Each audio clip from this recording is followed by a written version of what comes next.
After seeing everyone cry about me putting Frieza against the Viltrumites and soloing, today I'm going to be taking one of the strongest Viltrumites and putting them against one of the weakest Dragon Ball characters, that being Bardock. Funny enough, both characters are the fathers of the respective protagonists that are the main heroes of Earth, and let's say Omni Man is tasked with the mission to conquer the planet Bardock got sent on during the episode of Bardock, which would easily allow both characters to fight with killing intent and for me to easily determine who wins this matchup if they were to fight. Now, with that aside, I hope you guys do enjoy, and if you guys want me to do more Dragon Ball or Invincible related crossverse matchups, just comment down below what you would like to see next. Probably not Dragon Ball versus Invincible directly, just because I've kind of emphasized how it's really not fair. But yeah, with all that yapping away, let's discuss who would win. Now, we'll start off with Omni Man scaling, as Invincible scaling is the most clear-cut dry stuff that you can really get behind. We see Omni Man along with two other Viltrumites needing to specifically hit a point in a planet in order to fully destroy it. Had they not done this, they would have been instantly crushed, yet despite this, calculations have this feat ranging from moon level to even small planet level. Moon level, at least in my opinion, seems to be the most consistent tier for top tier Invincible characters, as we know Omni Man can casually stop meteors the size of Texas, and taking this at face value, calculations have this at moon level. So there is some consistency for Omni Man being in this tier. I don't think I can say he's full on planetary based on this feat in the show like a lot of people like to say. It's just mainly him wiping out civilization with ease, and it wouldn't be any higher than the two feats I mentioned. Characters in Invincible mainly approaching that planetary tier would be characters like end of series Mark or Thragg, but Omni Man has very loose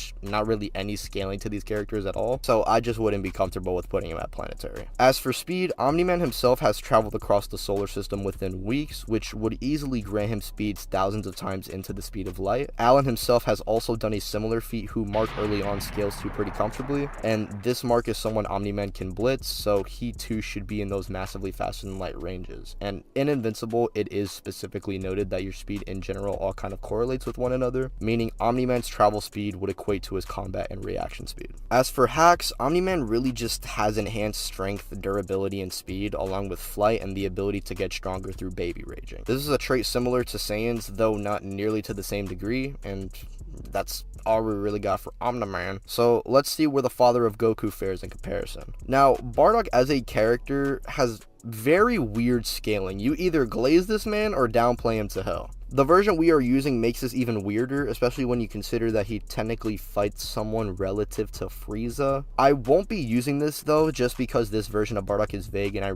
really want to specifically talk about the scaling he displays in the special, not the Super Saiyan special. Bardock during the Father of Goku special was confirmed to have a power level of 10k. As we know, in Dragon Ball, we've seen characters with significantly weaker power levels destroy the moon or even be a threat to the planet itself. Both Master Roshi and Piccolo can casually wipe out the moon, with Roshi having a power level of barely over 100 doing this, and Piccolo was barely above 400. Bardock, mind you, has a power level of 10k, meaning he's almost at the very least 100 times stronger than Roshi's moon feat. The reason I say at the very least is because we know in Dragon Ball power levels are not linear and rather are exponential. We see this with Vegeta, who was barely like 2% stronger than Dodoria, and he would completely destroy him in every single way, shape, and form, which pretty much means the result of you being 2% stronger than someone in Dragon Ball is the equivalent of how humans interact with viltrumites. Okay, probably not to the exact same level, but you get the idea. And if you think Dragon Ball characters for some reason don't reach planetary, well, that's fine. Even with the worst of downplay, it has been confirmed in a guide that you do need a power level of 10,000 in order to wipe out a planet completely. Bardock's power level is 10k, so he should just be capable of doing this. Earth in Dragon Ball as well is referred to as a small planet, so at the very least he could wipe out Earth. Bardock at like 1 HP was wiping out multiple Frieza soldiers with the power level of over 1k, so to say that he's not planetary,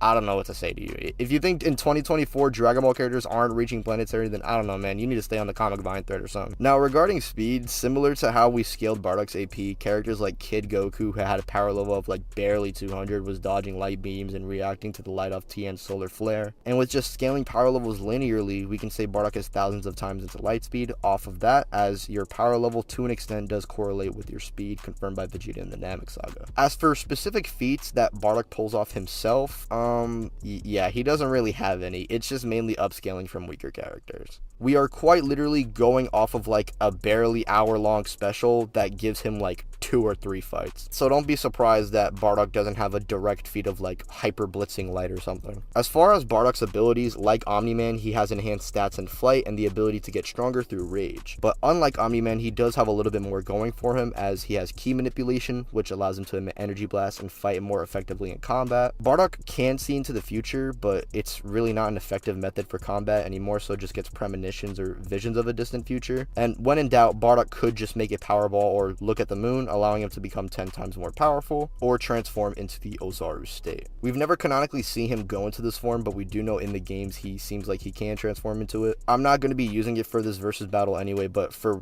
someone in the comments who's going to be like, well, actually in Dragon Ball freaking Budokai Tenkaichi 3 we can actually let Bardock transform. I don't care. Now, with both fathers out of the way, let's see who's the stronger individual. Unfortunately for Invincible, once again, the viltrumites, aside from the super high tiers, aren't really all that impressive and are just barely scratching the surface of what most Dragon Ball characters can reach. Not only has even Master Roshi reached the same tier strong viltrumites like Omni Man are at, but Piccolo, who's stronger than Roshi, was shown to casually vaporize the entire moon. And due to him being able to do this so easily, calculations have this actually being planetary. And this is somebody who doesn't even have a power level of 1k. Even with the nastiest of downplay, Bardock would be like over 24 times stronger and more durable than Omni Man. Now when it comes to speed, it gets a little interesting because Omni Man should be faster than him, he just has blatantly better feats. Even if you highball Bardock, he just simply isn't on that tier in speed, and due to him not having crazy martial arts experience, it's going to be hard for him to really hit Omni Man at all. This may seem like a good thing for Omni Man, and maybe you could say he throws him into the sun or something, but